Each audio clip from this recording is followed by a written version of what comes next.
Hello and welcome to the Filmspeak podcast. My name is Dave. My name's Amanda. And I'm Adam. And this is our weekly conversation about movies.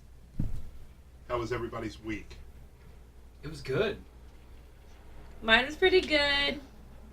I am on spring break now and I'm really hungover. I am not hungover, but I'm not on spring break either. Spring breakers. Yeah. Second episode in a row that I'm mentioning it. We should just watch that movie. We totally should. Maybe I'll pick it next time. Fuck yeah. Wait, whose pick is it after mine? Dave, mine. When are you gonna pick? We're gonna Breakers. watch Constantine. No. No You're one is ever gonna watch Constantine. I'm just gonna put that out there. Oh, we're gonna watch Constantine. How was your week? You sounded so labored saying that. How was your week? I'm sorry, I can't help it. I feel like a bucket of shit right now. It was good. Not a whole lot going on. Did you watch anything good? I watched Near Dark, and They Came Together. Both movies I had seen before. One in not a long time, and the other in probably like a year. But it felt new again. Near Dark I hadn't seen since I was like a kid. That's Catherine Bigelow's 1987 vampire movie with like Bill Paxton and Lance Henriksen from like Alien. Some other like noticeable people. It's really good. It's very like mean-spirited, which was like really fun for me this time around because I like love like blood and guts. And like people who are like vicious in movies, it's like my thing, kind of. So it was cool that, you know, in like a world where Twilight has like sort of, I mean, I'm not trying to complain about how like Twilight ruined vampires, but it's more like it sort of did in like the public eye.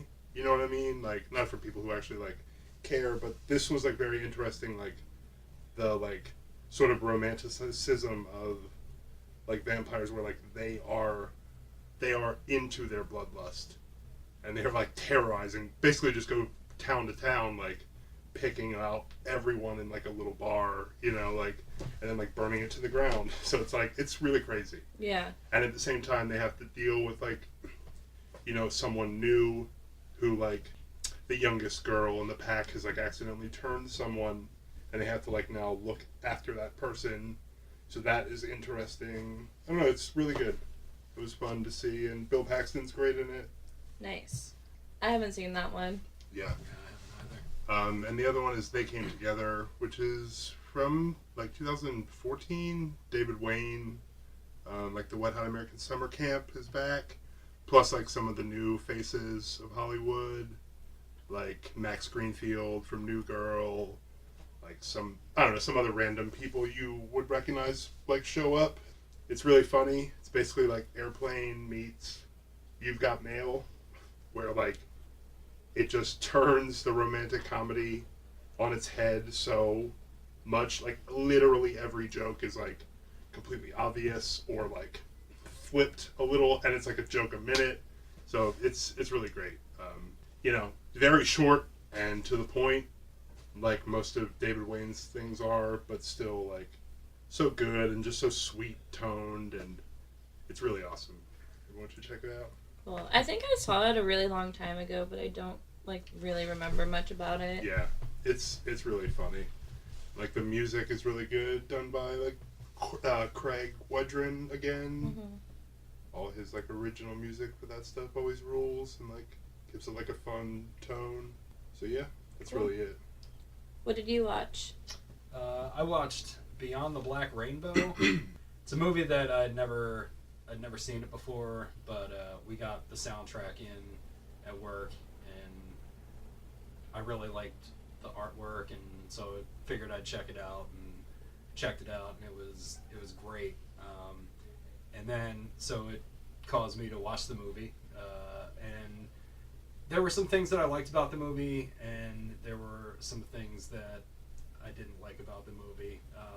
It's kind of hard to get the whole picture of what's going on through just one viewing of the movie. Mm-hmm. And the ending to me was a little too convenient, but I mean the way that it was shot, the colors of the movie were fucking amazing. And there's just one scene where the guy who is keeping the girl in the lab or whatever is on the phone, and the way that he's talking to the person, and there's like a bunch of stuff going on in the background, but the way that it's shot is it just shows like half of his face, and it just adds to the off-puttingness of that scene. And I thought that was really good, but I think it also was like, I'd say about 20 minutes too long. They could have used that extra time to, you know, be a little more clear on what's going on in the story. But and then I also watched Doctor Strange finally, but I talked about that a little bit last week. oh yeah, yeah, I didn't say much about it. So. okay. I mean, it was a good movie. I liked it.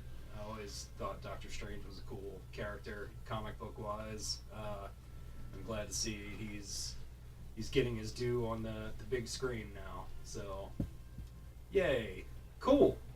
Yeah. I still haven't seen that one, but I'm probably not going to unless it's with like my brother who's obsessed with superheroes. Yeah. Or Visually, something. it's very interesting, but yeah, it's kind of thin. I love Beyond the Black Rainbow though. It's great. So like fucking trippy. yeah. Visually, I haven't seen like it. insane. Also, probably like a good double feature actually. Oh yeah, especially if you're in the right state of mind. Both of those two together. Yeah.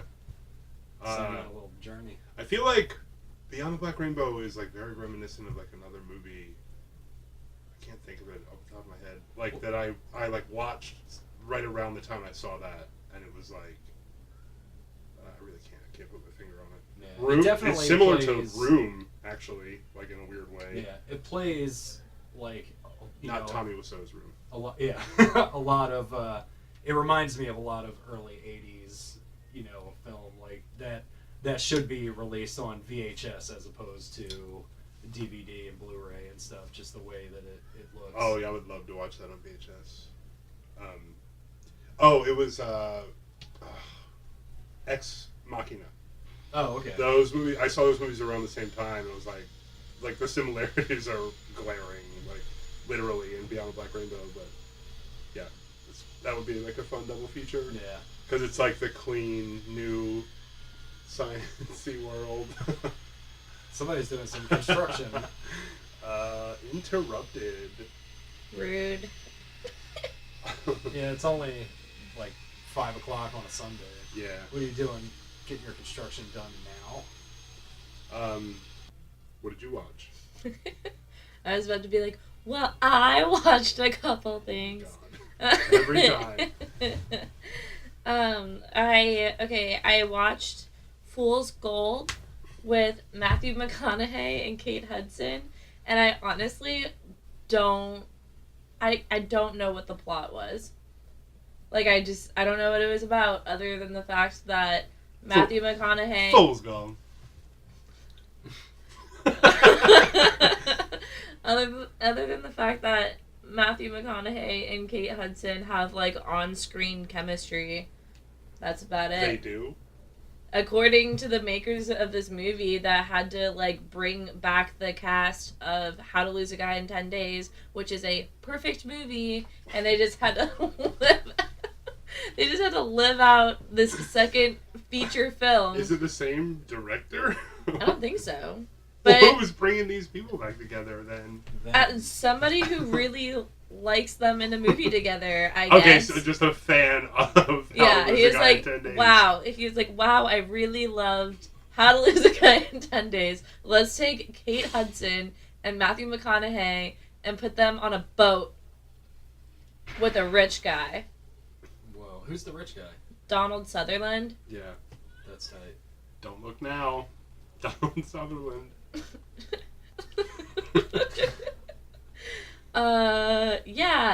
I really don't know what it was about. I gave it 1 star on Letterboxd. And then I also rewatched The Cheetah Girls, and I'm glad that I did. It was so good. I'm I'm not gonna go too in deep about that No, one. please, You should. I definitely think you should. Okay, there's so many. Our segments were kind of quick. Please. Yeah. Where Please to dive into start? Cheetah Girls. Where to start with the Cheetah Girls? I just want to say, hold on 1 second. I used to be the biggest fan of Raven Simone when I was younger. Like, That's So Raven was my favorite show. And when Cheetah Girls became a thing and I found out that she was in it, I was like, sign my ass up. So into it. I also like read, or at least tried to read. So I tried to read the books when I was younger, but I never stuck with it. But just a couple things. I think that it could use more cheetah references. And also, I almost spit out my drink. Oh my god. I mean, it was so good though. It was like, okay, so like It's the one complaint. they're trying to win a talent show in order to win a shot at like getting like studio time. Mhm. But then Studio? at the and then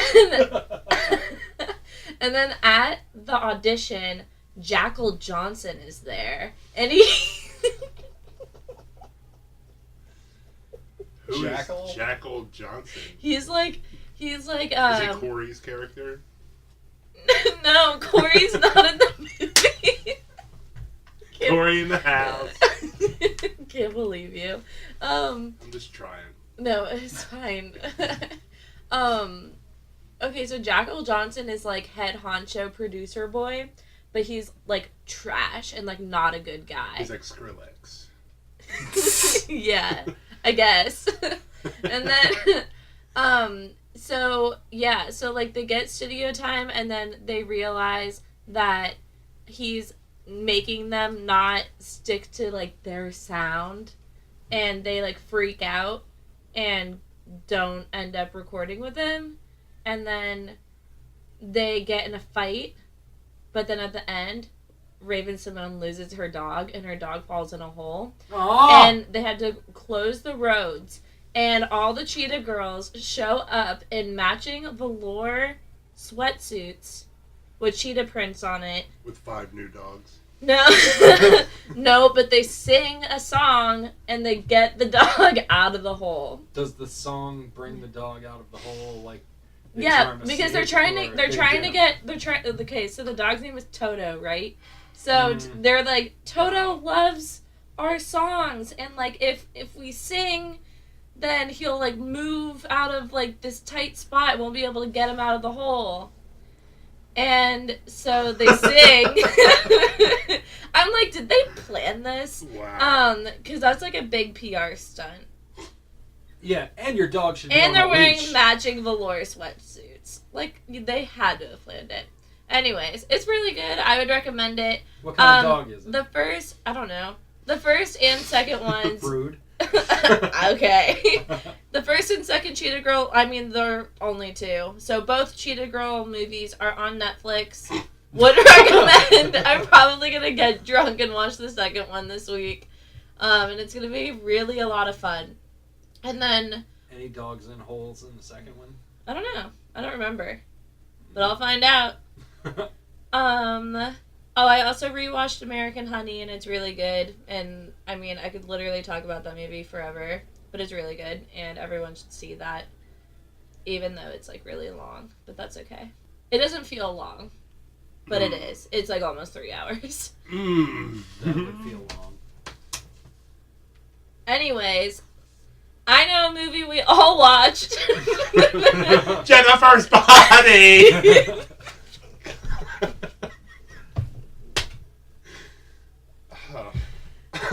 Yeah! So, we watched Jennifer's Body. Yeah, we did. Yeah, we sure as fuck did. We watched the shit out of that movie. What did y'all think? This is my first time seeing it. And I thought it was good. I do like a horror film where, you know, people don't really talk about bands selling their souls to Satan to succeed anymore. And I'm glad that they brought that back to the forefront. Because Satan's not getting his due in horror movies anymore. Now Representation matters. It does. Don't forget about the OG. Where Satan's the big bad guy. Right. You gotta. The OG. Yeah. Gotta give him his due. But no, I really like that. The whole, fact that she's a succubus and how she became a succubus through her, lying to these guys about being a virgin. Mm-hmm. I thought that was pretty cool too, where, you would think it wouldn't work, but it still had some sort of negative effect on her. Yeah. But I thought it was... She was literally doing it because she thought she was about to get, raped and murdered, but instead she just got sacrificed. Yeah. I've probably seen this movie, over 10 times since it came out. I remember the first time I saw it, I was a freshman in high school, and I feel like I really, tried to hate it, but I somehow just kept on seeing it again, and I just embraced the fact that I love this fucking movie. Yeah. Yeah. It's I pretty really good. love it. The dialogue is fucking hilarious. Yeah. Yeah, for me, the dialogue, I saw it when it came out, and I, like you, just didn't really, feel like it didn't do much for me at the time. But, things have changed, and I've become more of, a horror person, even more than I was as a kid, and I don't know, it's interesting. It is, a nice sort, it's just dark enough, you know what I'm saying, to be interesting, and I can't really think of anything else that's really like this except for older 80s movies like Christine comes to mind, or The Lost Boys, where you have this evil power in someone really close to you that you have to sort of live against, so I thought that was cool, and the whole Satan thing is cool, how it's directly involved with Satan. The whole Satan thing is cool. But it's it's just some silly ass emo band, I don't know, it is clever, you said, it's very, very clever. But it is unfortunately to me, very of the time. Everything they say or talk about is so right then, the MySpace references. 2008, 2009. Yeah, and I mean, it's not that, I don't know what else they would be talking about, if they wanted it to be timely then, so I do understand why it's written like that. And Diablo Cody's always been, who wrote this movie, has always been, very on the nose about when her things take place, sort of, Juno, she wrote Juno, and that's very, time and place sort of movie, too. Yeah, no, it totally is. But her themes are bigger than that. It's just her, her dialogue to me, sometimes gets held back. But other than that, I mean, I really... And the fact is, just a little too long. I felt I was, it was dragging... I feel the end kind of dragged a bit. It could have But otherwise it was, engaging. Yeah, I didn't have a problem with any of the pacing or the length of the movie at all. Yeah, I guess looking back on it, really is just the ending, is just a little too dragged out. But I really don't know what else I'd change. Maybe just the length of how long it takes to get to everything, Who is your favorite character? I'm going to say Jennifer. I thought she had some cool powers, and she, after she, the whole concept of, I guess, where she had to feed to keep strong, and if she didn't, it affected her, both mentally and physically, which, if you don't eat, that usually happens. Yeah. No, I love that it's basic human nature, but applied to someone who is eating other fucking humans instead of, she, when she's full, she's this vibrant, literally glowing thing sometimes, and I don't know, it's cool. But my favorite character is definitely Anita, Needy for short. I mean, she's got so much on her plate. She's got a boyfriend who is kind of an asshole just because he wants to lose his virginity. So sort of. I mean, Johnny Simmons, a little pushy, I'd say, but also it's I understand where he's coming from because he's got to balance having this girlfriend who has this really attractive friend who she's always out with, and I guess that is something Who doesn't like him? jealous person would worry about, but whatever. Needy, I think, was like, it's like the best. What? The scene where Jennifer walks into the house and she's like, "It smells like Thai food. Have you guys been fucking?" Yeah, my girlfriend was like, Jesus. Yeah, then right after that, she tells Chip, is it Chip? Yeah. Yeah. Yeah, Jennifer tells Chip to eat her ass, like, on the way out the door. It's so crude. But in, like, a funny way, like, just so over the top, you know, how high school kids, like, really do talk sometimes. Yeah. Where they stress, like, every curse word or, like, explicit thing they could say, you know, for no real reason. But yeah, Needy, she's definitely my favorite character. I also like Needy's mom, a.k.a. Amy Sedaris. Yeah, that was cool to see her. Yeah. But I mean, do you actually like her? Because Needy has like a lot of shit going on, and it's like her mom is just this like, she's basically like the anti-Carrie mom, where she's like unaffected. Out working and stuff. Well, yeah. You know, she's working to support the family. It's not like she's just out. That's you true. know. Yeah, that is true. She's working all kinds of double shifts and stuff. Yeah, I guess I don't know, like, I feel like no parents except for Chip's mom are, like, very, like, apparent in this movie until one of their kids dies. Right, Yeah. That scene when the, like, football player, Buzz or whatever, yeah. no, his dad is, like, screaming. The mom is the goth kids. Oh, that's right. Colin, the goth kids. Mom. that was awesome. Also, that kid, I was like, Jesus Christ, this kid again, because I forgot he was in this movie, but he's in the Nightmare on Elm Street remake. And he's also in Haunting in Connecticut. Oh, poor kid. Just, like, always getting cast at those, like, he just is always the goth, like, emo goth He just has kid. that look to him, because he has, like, the sunken eyes with, like, the dark circles. Yeah. And he's, like, cute, but, like, in a sad way. I guess I just feel bad because he sort of is, he is, like, a decent actor, but they make him look ridiculous in, like, everything he's in. He just gets, like, typecast. Yeah. And I wonder, like, how much he's really worked since then. I don't know why I'm so concerned about Colin, but yeah. Kyle Gary or something like that? Whatever. Oh, yeah. Yeah. Yeah. I like him. Yeah. I genuinely like him and everything I see him in, but I really haven't. I haven't seen him recently in anything. He was like, I wouldn't say he was like super good in Haunting in Connecticut, but like he was like the main character in that one, and he was. I mean. Yeah, I've never seen that movie. It's a standard like haunted house movie, but it's good. I mean, it's decent. There's a little OC reunion in here, season 3. Chris Pratt and Adam Brody. Oh shit! I forgot that Chris Pratt was in the OC. Mm-hmm. Yeah, you remember he like is in college with Summer. Right. And he's like, when she like goes through her like hippie phase, like he's already like a hacky sacking dude.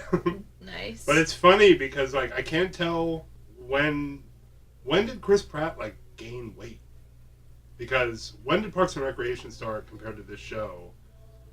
I'm pretty sure Parks and Rec started In like 2005? No. I'm The pretty Office, sure it I was think, later. was 2005. Yeah, Office was Probably like 2005. 2007? Maybe it was like right before 2007 this. or 2008 is my guess. So it was like right around this time, but he looks like he does now in this movie.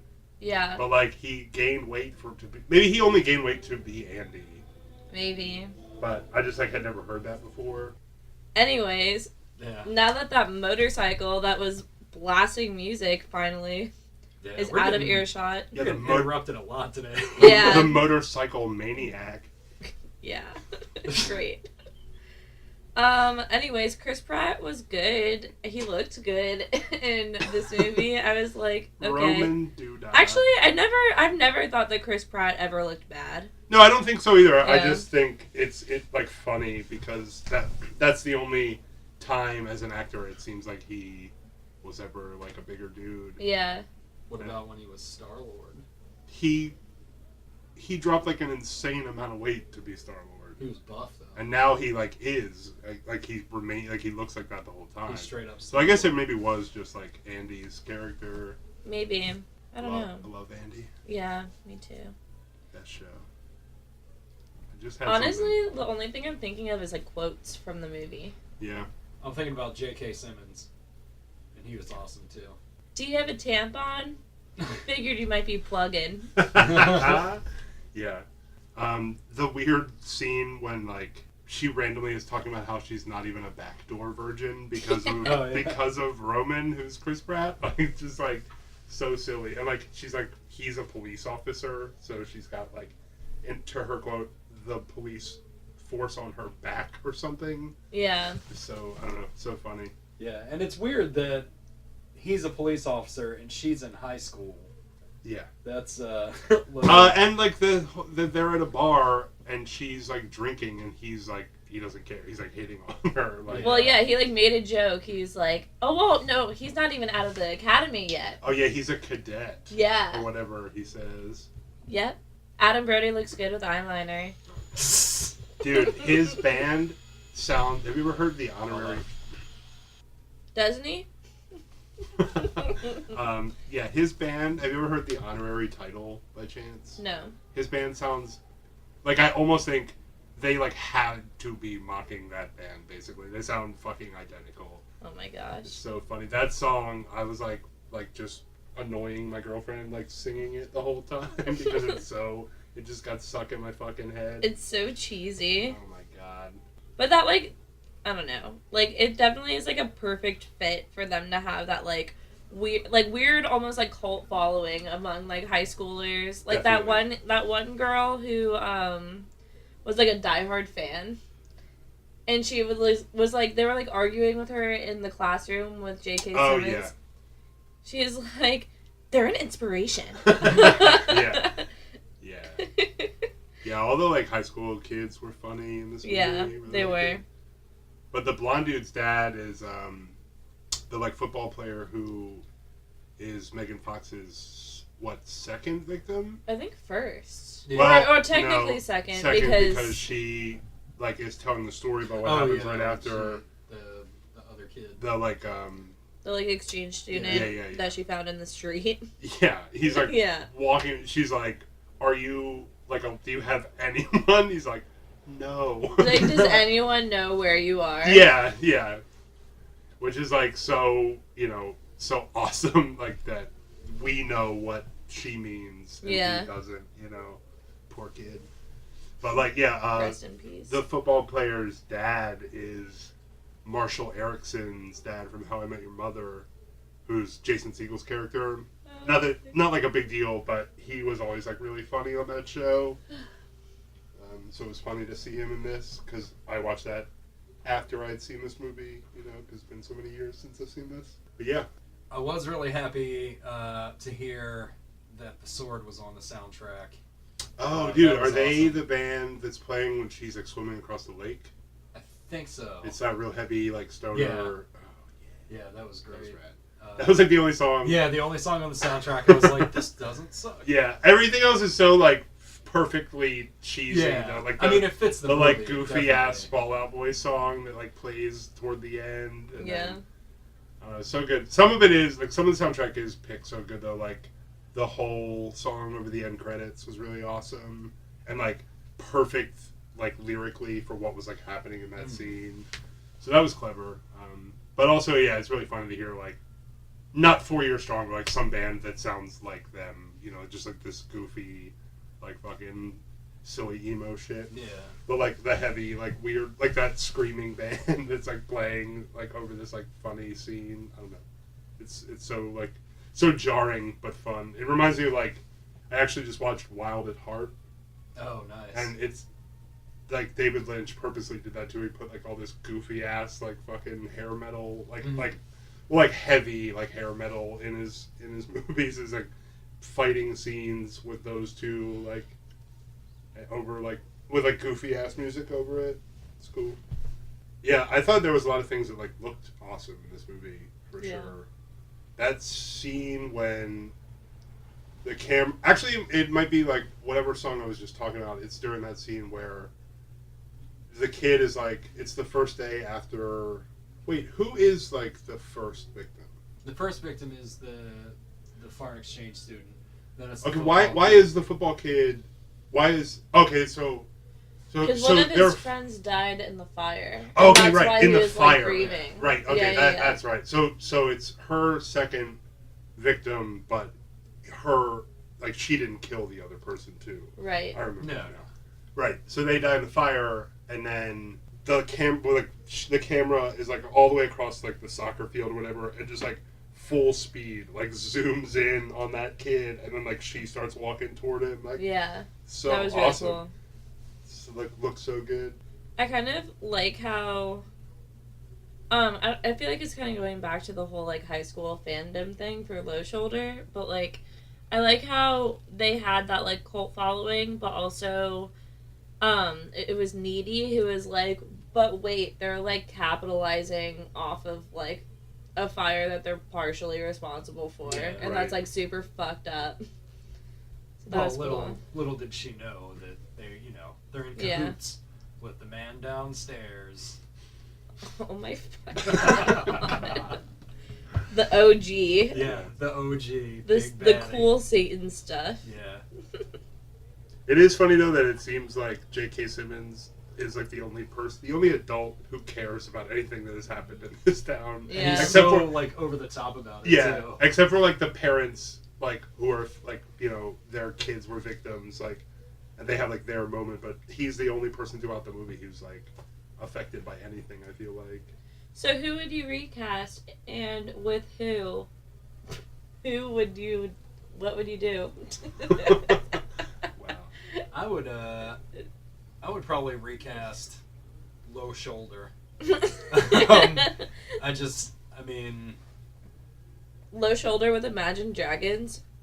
Well, just any, like I don't want to say like put a certain band in there, but I think I don't know. That's their. It would be better if the band was like a metal band or like an aggressive band. Well, I think it the tone of the Yeah. movie, and there's so much music that plays over top of it that is like heavy and like silly, but then there's also only like the handful of like poppier songs, and really only like Johnny Simmons' character is listening to that shit. Yeah. I feel like it would have been more awesome if she was like into like sort of metal dudes, because then they could have been like a little grungier looking. But then it would have been more predictable as far as like I these mean, guys are totally into Satan. True. As opposed to, like, oh, here are these Yeah, I guess that is nice true. little package Yeah, revolution teeny bopper boys. They like hide. They bury the lead a little. They do. So I don't know. I mean, who else is like the? Oh yeah, I guess they literally do bury the lead. Yeah, I mean, I don't know. I think everybody else pretty much was on point. The two main girls and Chip, and I mean those guys did a really good job.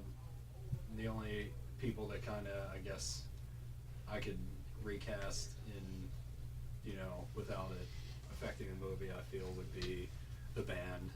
I just feel like they were kind of. I mean, they moved the plot forward, but whoever they were was just kind of inconsequential. It's not like they took a huge like role in the movie. I mean, they kind of did. Well, I mean, they were pretty much just like a plot. Yeah, but I mean, like they're around in the background the whole time. Like they're always showing back up. Who would you recast? Yeah, who would you recast? I mean, I don't know. I don't know. I tried to say, I guess. Yeah. I don't know. I would recast Megan Fox with Rami Malek. Kidding. I think it would be interesting to have like a dude be like the virgin that they had, would sacrifice instead of. I'd watch the shit out of that. Trying instead of it being like hey, let's take you in a van somewhere, like a gender swap. Have a dude, be like, hey man, you want to come party with us, that kind of thing, and we're gonna get you shit housed, and then we're gonna knife you in the woods and throw you in a pit. Sounds like real life. Yikes. I would probably recast Chip. With whom? I have like a very specific like Eric Foreman from that '70s show, Topher Grace, but like as Eric Foreman because he's like a grown ass man at this point. Yeah, that could work. Yeah. Because he's basically the same. Like, I just want to fuck my girlfriend, you know.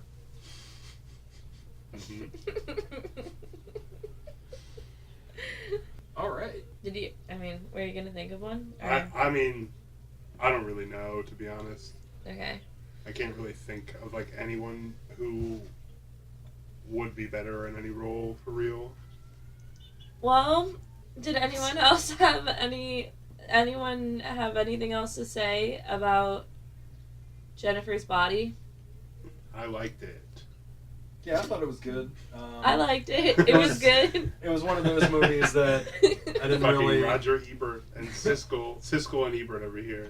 I didn't really pay that much attention to it when it came out because I wrote it off as kind of like a horror movie for, you know, a younger generation than what I am. But I think it was it's just good. yeah. You know, it was one of those things where I wish I would have saw it a little bit earlier, but you know, I watched it. I think it's a fun movie, and I think it's a very self-aware movie. And I do remember, like, when it came out, everyone was just like, oh, like, holy fucking shit, Amanda Seyfried and Megan Fox make out. And that just, like, being... Guilty. Like, and that's just being, like, a huge thing. But, like, I don't give a shit about that. But I like it. I think it's just, like, a fun and, like, entertaining movie. Yeah. Definitely entertaining. Yeah. If I would recommend it if you're just like trying to enjoy yourself, I Yeah. guess. No, If it you would like be fun. it would pair well with something like of a similar nature from a different decade for sure. Like it would be a fun double feature movie. I can't say I would recommend like watching it alone, but definitely with like a group of people. I Yeah. would recommend. It would be a good social movie. I Yeah. actually most recently watched it with like my close group of girlfriends and we were drunk and it was really fun. Yeah. Yeah, that'd be awesome. I watched it by myself and it was still fun. Nice. Yeah. So I if watched you it, like fun. during the day and it was fun, but I Mm. wish I would've Yeah, I watched it watched during the day too. in the dark, Well, like alone, or like watch with it like, in the a day. bunch of people, Or the half night. drunk. Yeah, watch it whenever you want to, You know, whenever you want to. with whomever. Yeah, watch it by yourself, watch it with people. Yeah. I watched it shirtless. Wow. Next week I'll recast 2 people. Nice. I hope. I think. Never mind. Okay. Well. All right. All right. Well, that wraps it up for this episode of Filmspeak. If you like what you've been hearing, check us out on social media. We are on Instagram at Filmspeak, Twitter at FilmspeakPod. We are on Facebook. We're on YouTube, SoundCloud, iTunes. Facebook. Did I say Facebook? Did you say Instagram? We That's yeah. we're out there. Yeah, we should have this committed to memory. Yeah. Okay, we're on social media, and if you're listening to us, you probably know that already. Let's be real. But anyway, love you guys. Yeah. Thanks for listening. If you're ever on social media, just look for us. Yeah. Maybe. Yeah, if we're not there, just send us another email. If or we're not whatever. there, we went to the post office. We'll be right back. Yeah, Aww. just give us a shout on. We're putting other things in the things. mailbox. Anyway, Go watch Girls. go watch Jennifer's Body. And also watch Girls. Alright, bye! I hope you have a good week. Yeah. See ya.